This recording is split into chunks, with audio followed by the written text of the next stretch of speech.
자, 사랑하는 성도님들, 우리가 30장을 시작할 때 30장과 31장은 이스라엘의 회복에 대해서 시적인 형식과 그리고 산문의 형식으로 기록되어져 있다라고 말씀을 드렸습니다. 자, 오늘 본문은요, 30장과 31장을 마무리하면서 이스라엘에게 어두운 과거를 이제 뒤로 하고 밝은 미래를 향해서 나아가도록 격려하시는 하나님이 드러나는 그런 말씀입니다. 먼저 첫 번째 문단을 보면은요, 23절부터 26절까지 말씀인데, 이 부분에서는요, 이스라엘이 바벨론 포로로 끌려갔다가 그 포로 생활에서 벗어나서 이제 고향으로 돌아올 때 하나님께서 그들로 하여금 만족하게 하실 것이다 라고 격려하고 있습니다. 23절 말씀입니다. 23절에 만군의 여호와 이스라엘의 하나님께서 이와 같이 말씀하시니라. 내가 그 사로잡힌 자를 돌아오게 할 때에 그들이 유다 땅과 그 성읍들에서 다시 이 말을 쓰리니 곧 의로운 처소여 거룩한 산이여 여호와께서 내게 복 주시기를 원하노라 할 것이며. 아멘. 자, 23절 보면은요, 하나님께서 이스라엘이 포로에서 돌아와서 가지게 될 그런 영적인 상태까지도 미리 다 알고 계신다라는 것을 보여주고 있습니다. 23절에 이런 표현이 나오죠. 그들이 유다 땅과 그 성읍들에서 다시 이 말을 이라고 합니다. 다시 이 말을 쓰리니. 자, 이 말에 해당하는 단어가 있는데요. 그 단어는 과거의 어떤 것을 가리키는 말입니다. 그러니까 지시대명사지요. 돌아온 이스라엘이 하는 말은요, 하나님을 철저하게 인정하는 말인데, 이 말은 과거 어떤 시점에서 이스라엘이 했던 말, 그 말을 다시 하는 것이다 라는 의미입니다.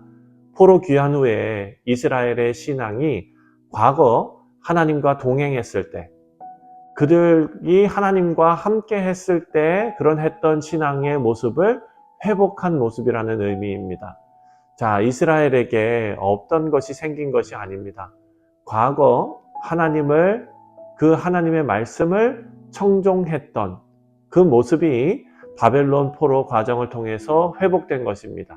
그래서 23절 말씀을 보면 의로운 처소여, 그리고 또 거룩한 산이여, 이런 표현이 있습니다. 여기 의로운 처소는 가나안 땅 그리고 예루살렘을 염두에 두고 외치는 말이겠지요. 처소라는 단어는요, 그 히브리어 원어를 살펴보면 양이 풀을 뜯는 목장을 의미하는 단어입니다. 이 말은 출애굽할 때 이스라엘이 홍해를 건넌 후에 하나님을 찬송하면서 가나안 땅을 일컬어서 사용하는 단어입니다. 하나님의 백성이 목자의 보호를 받으면서 풀을 뜯는 그런 목장이라는 뜻입니다. 그리고 이 단어는요, 하나님의 거룩한 백성이 거주하는 영원한, 견고한 그런 예루살렘을 지칭하는 말이기도 합니다.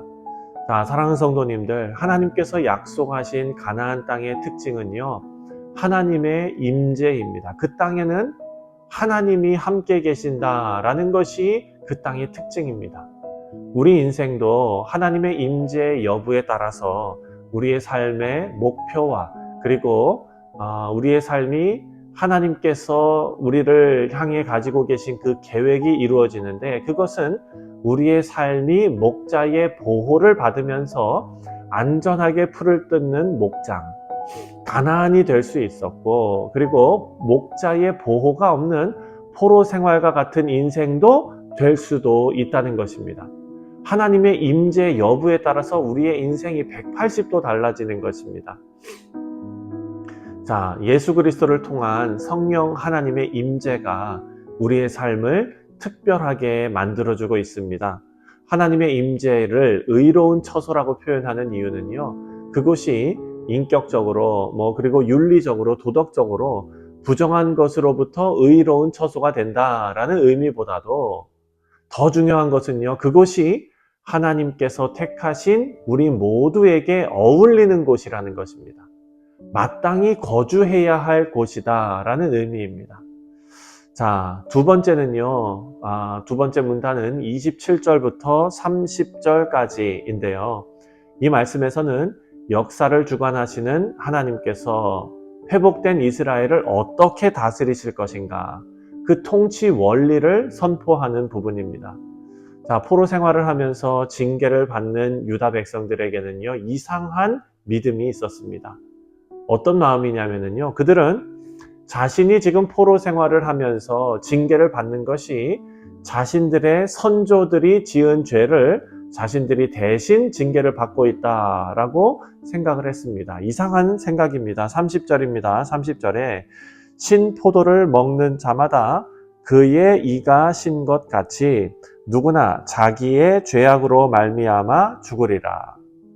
재미있는 표현이죠. 아버지가 신 포도를 먹었다고 자식의 이가 시지 않습니다.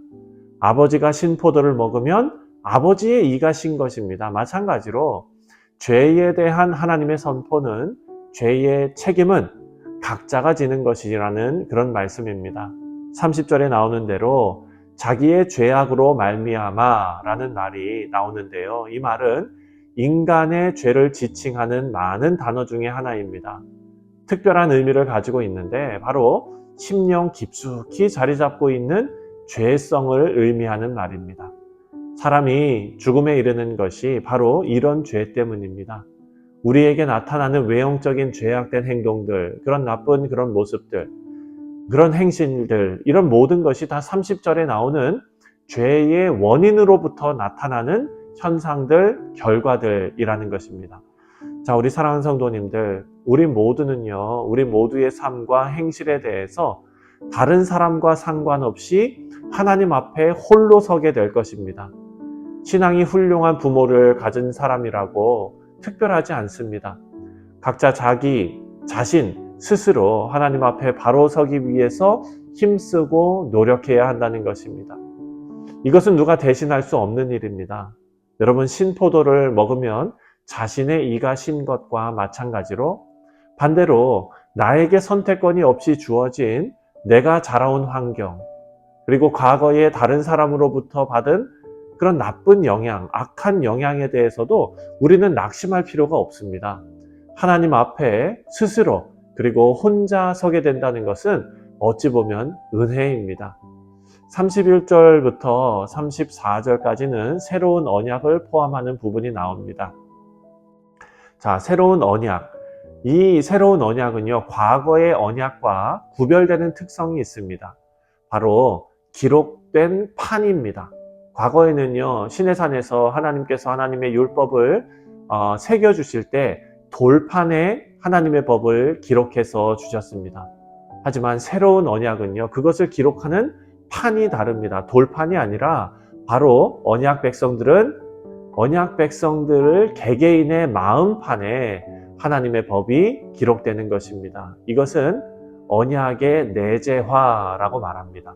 33절입니다. 33절에 그러나 그날 후에 내가 이스라엘 집과 맺은 언약은 이러하니 곧 내가 나의 법을 그들의 속에 두며 그들의 마음에 기록하여 나는 그들의 하나님이 되고 그들은 내 백성이 될 것이라. 여호와의 말씀이니라.